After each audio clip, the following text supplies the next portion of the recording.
please, anytime you have anything to say, don't hesitate to say that. I'm very happy with that. I forgot the introduction. Regie is from Stanford Research Institute and has a whole career background studying both adult and children's literacy issues. Sure. Yeah, this is very interesting and fun for me, too. So the first question that Lindsay asked was really how I think about or define academic literacy.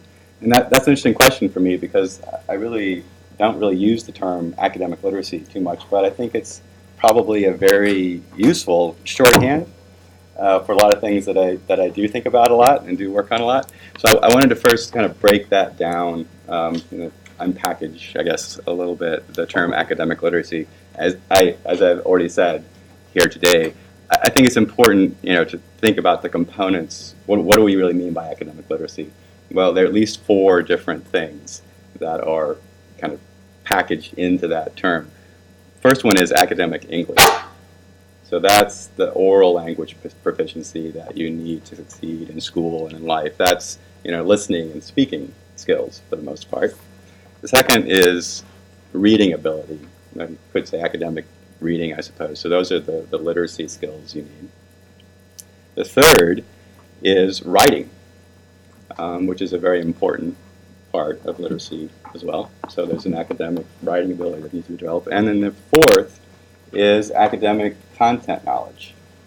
In other words, knowing what you need to know in your school subject areas, math, history, social studies, and so on. So those 4 things are very interdependent, actually. And so it's useful to have a term like academic literacy that kind of encompasses them all. So you can think of them all as, as a goal. But I think when you want to understand how you develop academic literacy, it's probably a good idea to go back to this, 4-part thinking so that you can really think about effective learning and development in each of these areas and how those 4 areas of learning and development really do interact at various stages. So the two LOIs that you're considering address somewhat different phases of development. So the first one is kindergarten, or actually extending back into pre-kindergarten through 3rd grade. And that's the SEAL one. And the partners is really K-5, right, elementary school. And so those really present rather different issues in terms of academic literacy development in each of these 4 areas. Right? So I first of all, I don't have a lot to say about writing development, except to say that don't forget it. It's really, really, really important. And that there's a lot of things we know about what it takes to support English language learners in writing development, across the course of elementary school, and so that should be a part of what your funded grants do. And I don't have much to say about content knowledge either, except that this is where the question of excuse me, bilingual education and dual immersion comes up most often, right? Because the issue is really, how do you make sure that kids who are limited in their English abilities are keeping up with their content learning? And one of the obvious ways to address that is through instruction in the first language, so that they're getting the content and they're not falling behind. Okay, so let me say something about oral language development, about academic English development. There's a standard distinction that researchers have made between what they call BICS and CALPS. You probably heard these terms thrown about.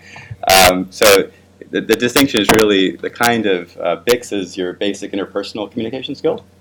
So it's the kind of language proficiency you need in order to kind of deal with social interaction on a daily basis.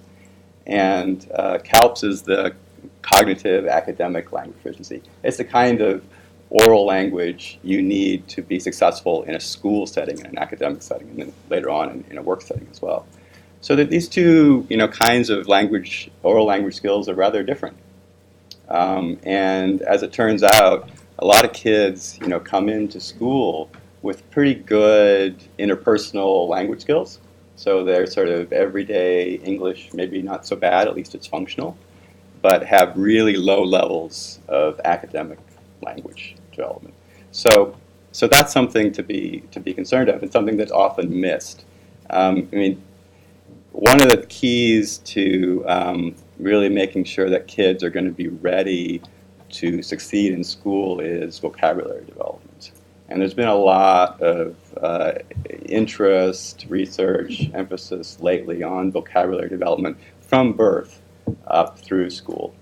And so I think that, I don't know that, what you're considering here would really address directly the issue of how you increase vocabulary development in the preschool years, but that is a critical issue. It's one that can have tremendous effects on success and readiness for school. And there has been some really interesting research on differences in vocabulary development from low income to middle class sort of environments, and for different cultural backgrounds. There are big differences in the kinds of vocabulary in the first language and in English. Very big differences. So that typically a lot of kids come to school with very limited vocabulary, and that's can really be an issue that holds them back. So that's an important piece. But in general, I guess the thing I wanted to stress about oral language development is that it really does support and is kind of a necessary but not sufficient for academic literacy. You really have to have good language skills. And if you have good language skills in the first language, those language skills can translate to both language proficiency and literacy proficiency in the second language. That's something the research is very strong on. We know that there is transfer. So, it does pay off to really focus on oral language development in the first language. And so I think that's one of the strengths of the SEAL proposal. They recognize that clearly, that, having support for Spanish language development can really help with English literacy development. And also, I think the other thing they recognize in terms of oral language is that having good models of English language is really critical and often missing. So they propose, for example, to bring in, I guess, tutors or others who can be, sort of good English language models for kids in K-3 school, which I think is a very good thing. Okay, so in terms of just to talk now a little bit more about literacy development. One of the things I had a chance to look at, Lindsay sent me, was this Grant Makers for Education piece that is on investing in educational opportunities for English language learners. And I think it's generally really good. I really liked almost everything I saw in there. So I think this is very useful as a kind of the big picture of what the issues are. I mean, one of the things I think that's really very important to point out here is that English language learners are incredibly diverse, and that diversity is one of the biggest challenges for education right now, because they all have different needs. They come with different backgrounds, different levels of proficiency in their first language, and so on. There's so much diversity there. That's something that you have to always keep in mind. The one thing I found was a little bit, and I'm going to get nitpicky here, was not quite what I would like the message to be here. There was a section here about developing early literacy, and the general point is well taken. That developing early literacy is important, but it's not sufficient. But I think I'd like to clarify this point just a little bit. One of the things we've learned about early literacy, and as I say, we know a lot about sort of the foundation skills that lead to early literacy development. Including things like vocabulary and phonemic awareness, and being able to manipulate the alphabet, and understanding the relationship of sounds and symbols. All these really foundation skills that you have to build in preschool through third grade. We understand that pretty well. What often happens, though, is that English language learners are able to master those kind of word learning skills and word reading skills So, for example, they can sound out a word. They can, kind of follow along in a text and read aloud. But, even though they may have developed those kinds of, word-level reading skills, they're still lacking comprehension. And so there's a critical transition, and for a lot of reasons, partly because their oral English is not that good, so they can be actually saying the words but not really understanding them because they don't know all the words, and also that they don't understand, perhaps, or not familiar enough with English syntax and structure, and so they have trouble with that aspect of English as well. But so that's that. There is a critical transition point that we often talk about. This transition from learning to read, which is the process of sort of mastering those foundation skills up to around third grade, and then reading to learn, where you're really transitioning from learning, the foundation skills to using your reading ability to gain knowledge. And what's really critical about that transition is that the children achieve a level of reading fluency or sort of, well, actually, it's sort of speed in reading. So that when think of it this way, when you start a sentence, by the time you get to the end of the sentence, it should be short enough time that you can remember what was happening at the beginning of that sentence. Because, as you're young kids, as they struggle to sound out words and they read word by word, they often miss the point of the sentence. They miss that because it takes a long time to get from the start to the end. So there's a level of fluency, a level of reading accuracy and speed that you need to achieve in order to really get good comprehension. And again, this is the puzzling part. This is true for all kids, right? You have to achieve that fluency in order to be a good reader. And if you don't get to it by the end of third grade, the texts become much more content heavy from fourth grade on. There's a lot more knowledge to be gained. You have to read a lot, and you fall farther and farther behind if you don't have that fluency, right? But for the English language learners, they often appear to have that fluency, and yet they're not comprehending, right? So this is where teachers sometimes are fooled, because the kids are reading. They're reading at a pace that seems to be adequate for grade level, and yet their comprehension is not there. And it's because of their lack of vocabulary knowledge, limited vocabulary, and all other lack of background content knowledge. They just have a hard time really making sense of the text, and so they fall behind. So this is where I think it's really good that for the Partners SI project that they're really focusing on this, across this transition. That it's not just up to third grade, but beyond third grade, because there really are. I think there's a level of awareness that teachers need to have, and that they often don't have, of how they should recognize when English learners are having the sorts of comprehension problems that often come up, and yet they may have the fluency, and still have and be missing that comprehension, and teachers don't often are aware of that, are not fully able to sort of adjust their instruction to deal with that. So the second question that Lizzie asked me, sorry, I'm getting into the weeds, I know, was really about what elements make for successful teacher training and around academic language and literacy. And I think that I can't really get too far into the details of that here, but I would say that there are a few points that I can make based on what we sort of know from the research is effective instruction and what we don't know. And I already mentioned some of the points about what we don't know, but I'm going to start with those. What we don't know is mostly in the area of English language development, oral language development.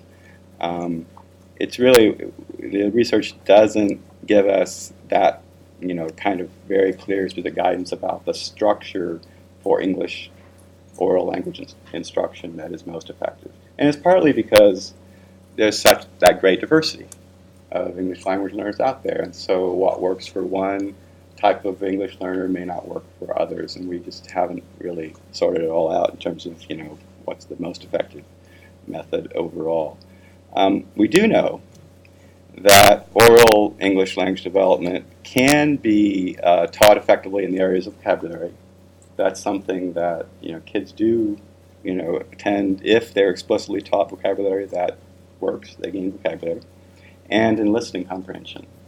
Those two things can be taught. But as far as whether immersion is the best way, or how long immersion should be in the second language, or how you should transition from the first language to the second language, we don't know. We do know that primary language support is effective. So that means that teachers should, in teaching, whenever possible, be able to use a student's first language to offer an explanation, to give a definition, to just to answer a question.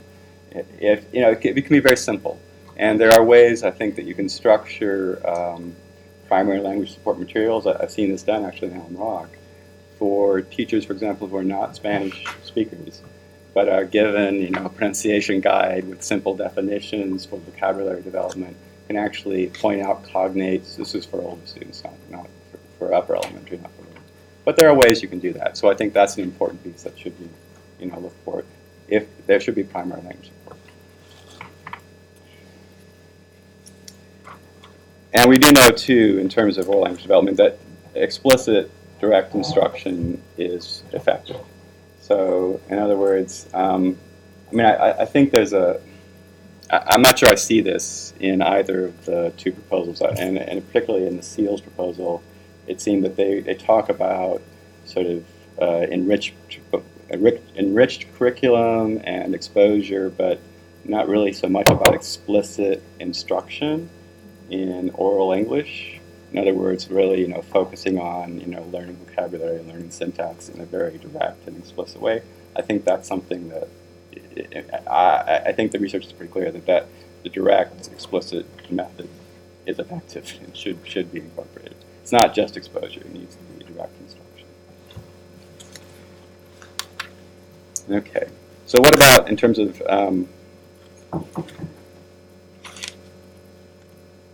what we know about what works in literacy instruction? Well, here's the good news. What the research is pretty good on this. What works for non-English learners in terms of reading instruction also works for English learners. So all that research that we've done on building phonemic awareness, all that research on building vocabulary, all teaching reading strategies, all that applies. All those effective methods for organizing instruction and collaborative group process, all that works with English learners. So that's the good news. You don't have to do it differently, but you do often have to modify and enrich that instruction to make it work for English learners. So that's the kind of thing. Actually, again, I think the partners' proposal is very powerful in that respect, in that they do seem to really recognize that you can have good teaching happening, but there's maybe just the one missing piece, which is the teachers aren't really aware of how to just adapt and enrich that instruction to make it work for the English learners in the class. And I think that with training and coaching, as in the partners model, those strategies for teachers can be taught, and they can have lasting effects. So there are things like using the primary language, occasionally. Things like using graphics whenever possible. Simple things, that a lot of good teachers would already be doing, but need to be sort of emphasized as supports, slowing things down, supports that English language learners particularly can benefit from. And there's a very long list of those good teaching practices. So that's about it for what I have to say. I have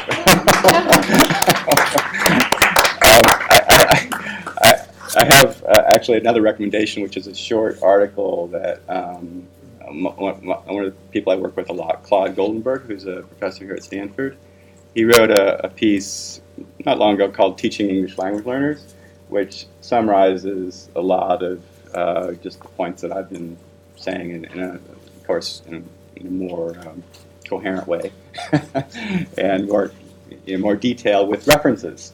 So if you wanted to follow up, but this is I can give the PDF to Lindsay so you can have these. It's a useful piece too. Yes, I have some questions. Yeah. So across the world, lots of people learn how to speak English. Yeah. Yeah. Do they have the same struggles? I mean, is there anything we can learn from them, or am I just seeing the That's a people good who question. kind of get to the top and are therefore able to go to Stanford and MIT and Well, learn the language that they were born with?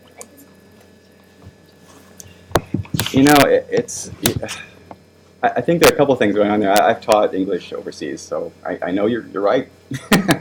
People learn English, and they learn English in environments where they're not really English-rich environments. They're environments where they have very few opportunities to encounter good English, and yet they learn. And I think that part of it is that they're really motivated to learn English, and that motivation makes a big difference. And part of it is that they really have a strong foundation in their first language, and that's all the research is saying, that strong foundation in a language and in literacy in another language makes a big difference. It transfers to your second language or third language or whatever you're studying. So that's a really strong argument for Spanish language and literacy developments being a focus. I mean, I think that's one of the tragedies of California's policy. We used to do it that way. Now we have, kind of quick, immersion, a quick, study, and then you're mainstream. And there's also another big issue in the side. It's a little off topic from the question, but I think it's important to note. Right now, the way that we classify English language learners in the school system is really very inconsistent. It varies from school district to school district. Nobody really knows if that system is working well, or even what effect it's having on the kids who are, classified as English learners or classified as fluent English proficient, and what it takes, to change classification. We don't really know. I just kind of throw it. I actually did feel like teaching ESL teaching in another school district and then performing school with a Center for Teaching Fellow, which is sort of like a mid-career Teach for America thing. Yeah. We were not allowed to use cognates. We were not allowed to explain anything explicitly. I was told explicitly, do not let them see you conjugating verbs in the classroom. You are not allowed to speak in the first language at all to the students. We're the most inexperienced teachers. We got the very earliest English language learners thrown in the classroom, could not speak to them in their own language, and could not explain to them, the middle school age kids who spoke Spanish by and large. We're not allowed to explain to them, here's how we do it in Spanish. So we do the same thing in English, only it's slightly different because it's both based on Latin. We couldn't do that. Yeah. Why not? We weren't allowed to. I can only tell you. We had no curriculum. I had to find my own curriculum for everything. It is a mess. How long ago was it? 2003, 2004. Yeah. Could have been changed dramatically, but I doubt it. It was all built on the theories of first language acquisition, which is mommy babbles at baby until baby catches on. Yeah. So that's what we were supposed to do, is explain it's everything in that English, and maybe the kids would catch on eventually. Well, we should know better now. We do know better now. So, yeah. Just at the end of your presentation, you were mentioning about how important actual, sort of academic instruction is. Yes. And you mentioned a whole, using graphics. And yes, right. And then you said there's a lot of great methods. Yes. So I'm wondering, just back to our conversation here, if SRI has a list of great methods, are nonprofits using them? Is SEAL using them? Sort of how does your work relate to what people are actually doing? Right. We don't do a lot of professional development and our technical systems, that sort of thing. We evaluate programs. So we know whether there's evidence of something working or not. We don't really make that sort of list, but Claude does in his article. And I could definitely give you references for places to go. There, for example, West Ed provides a lot of professional development. They have a program in professional development for English language development and literacy, and they've got materials of all kinds of teaching strategies and methods that would be useful. So it's possible that those could be resources for whoever we Oh, yeah. are funding. Yeah, definitely. And actually, there was a part of this review of the research literature on literacy for second language learners was a review of instructional methods and approaches. So there's a chapter in this review that covers, what we know about what's effective in terms of curriculum instruction for second language. On that subject of why certain communities maybe learn English easier or faster or maybe to do it, maybe one of the things we should be thinking about with SEAL as partners is what role the family plays. Yes. Because I think when my father came here and only knew Spanish, and at 12 was thrown into first grade, and he learned English right away and has no accent and essentially is the American dream. Yeah. So, but his family or he saw that as a way of economic advancement. Yeah. And so you see that a lot when we talk, I see this with, yesterday I was interviewing candidates for the fellowship at Stanford, and a number of them were not first language English speakers, or their families weren't. And when they see education to either enhancing their family, enhancing their economic development, whatever it might be, but it's beyond just learning the language. Yeah. So there's got to be more in terms of the underpinning. Yeah. And I think we have to ask ourselves, what are those questions? Because really everybody's struggling and nobody really has the answer. Right. But what is it that might make partners or SEAL really believe Yeah. trying to get at some of those Yeah. underpinnings that would help? I would put in a plug here as kind of a personal interest and something I've been working on recently. There's a lot of talk now about cradle to career trajectories, and you really kind of make the connections, between, learning, from birth, through college and into later life. And the good thing about that is it really kind of highlights how, having that kind of focus on the future can really make a big difference for families, in terms of how they think about their kids' education and the kind of possibilities there are for that, and that kind of awareness, even starting from preschool, of sort of what does it take for my kid to be ready for kindergarten? What does it take for them, and where is that going to lead them in life? That sort of thinking, as you were describing, it really turns out can have a very positive influence on kids' development. And so I think just kind of adding that, just maybe a SEAL program would be like having that family component where you talk to parents about, well, your kids have the opportunity to do well in school, and from there to go on to a life that is actually going to be really productive and useful. And here are the paths that they could follow, and it starts right here. Starts right here with their learning English and learning vocabulary that's going to help them and so on. That's what that's I want to be next. sensitive to everybody's time. Oh, I'm We sorry. have probably maybe time for one more question, and then Yeah, it's mhm. 1:30. If you want to continue to ask Regie questions, you can, but we want to be sensitive to people's Sure, time that sure, the meeting adjourns at 1:30. I don't really have a question, but one other thing that I found out when I was teaching was, I know there's this kind of a stupid old saying that says, breakfast of ham and eggs, the chicken is involved and the pig is committed.